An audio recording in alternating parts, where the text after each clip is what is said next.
ৰাজ্যলৈ দেশৰ প্ৰধানমন্ত্ৰী নৰেন্দ্ৰ মোদী আগমনত বিৰোধিতা সদৌ অসম ছাত্ৰ সন্থাৰ।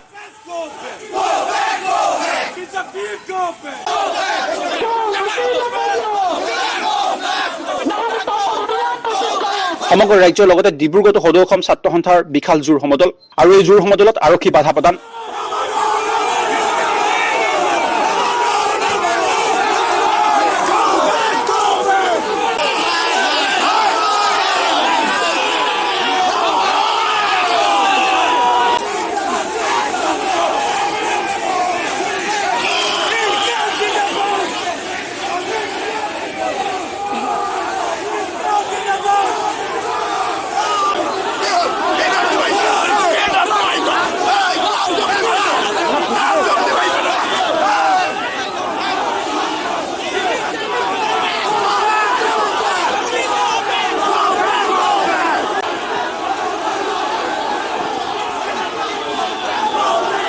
জেৰেঙা পথাৰলৈ দেশৰ প্ৰধানমন্ত্ৰী নৰেন্দ্ৰ মোদী আগমনত ঘোৰ বিৰোধিতা কৰিছে সদৌ অসম ছাত্ৰ সন্থাই।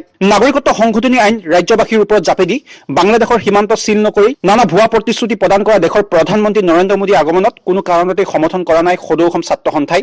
বাধা প্ৰদান কৰিবৰ কাৰণে বিজেপি চৰকাৰখনে তেওঁলোকৰ যিটো প্ৰশাসন যন্ত্ৰ ইতিমধ্যে তেওঁলোকে ব্যৱহাৰ কৰিছে। তেওঁলোকে বেলেগ ধৰণে ব্লেকমেইলিং কৰিবলৈ তেওঁলোকে আৰম্ভ কৰিছে। গতিকে আমি প্ৰথমতে বিজেপি চৰকাৰক সকীয়াই দিব বিচাৰিছোঁ। আমাৰ যিটো আন্দোলনক তেওঁলোকে যদি দমন কৰিব বিচাৰে ইয়াৰ প্ৰত্যুত্তৰ কিন্তু তেওঁলোকে হিচাপ কিতাপ যিটো ইয়াৰ প্ৰত্যুত্তৰ হিচাপ কিতাপ আমি কৈ থৈছোঁ, ইয়াৰ প্ৰত্যুত্তৰ তেওঁলোকে পাব।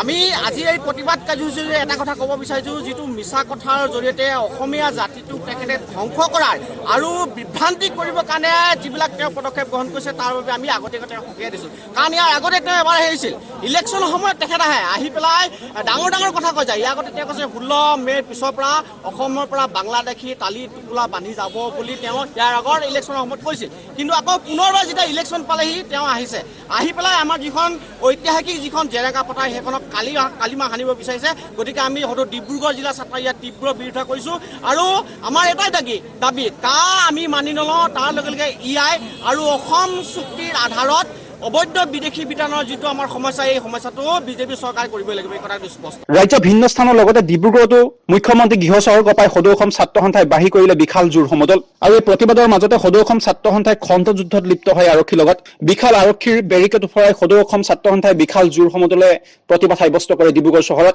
আৰক্ষীয়ে বাধা প্ৰদান কৰাৰ পাছতে ৰাজপথতে বহি প্ৰতিবাদ সাব্যস্ত কৰে সদৌ অসম ছাত্ৰ সন্থাৰ কৰ্মকৰ্তাসকলে।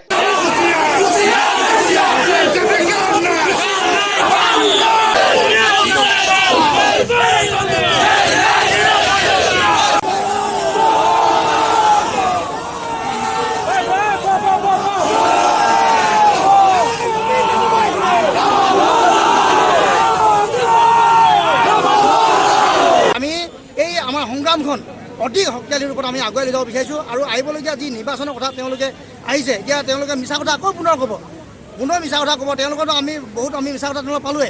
23 লাখ মানে যুৱক যুৱতী সংস্থাপনৰ কথা কৈছিলে, আজিলৈকে নহ'ল। মূল্যবৃদ্ধি ৰোধ কৰাৰ কথা কৈছে, নহ'ল। এতিয়া 2014 চনলৈকে যিসকল অবৈধ বিদেশী আছে সেইসকলক ৰক্ষণাবেক্ষণ দি ৰঙালী পাৰি ভাৰতৰ নাগৰিকত্ব প্ৰদান কৰি অসমত সংস্থাপন কৰিব বিচাৰিছে।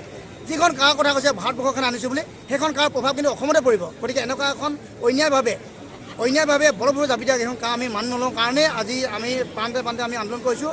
অসমৰ আজি সমগ্ৰ সদৰতে আমি আন্দোলন কৰিব বিচাৰিছোঁ আৰু তেওঁলোকে যিমান বাধা নিদিয়ক প্ৰশাসন যন্ত্ৰক ব্যৱহাৰ কৰি যিমানে বাধা নিদিলে তেওঁলোকৰ এই বাধাক আমি উফৰাই দিলে আমাৰ কাৰ্যসূচী আমি সফল কৰিবৰ কাৰণে আমি চেষ্টা কৰিম। News desk report RVTV।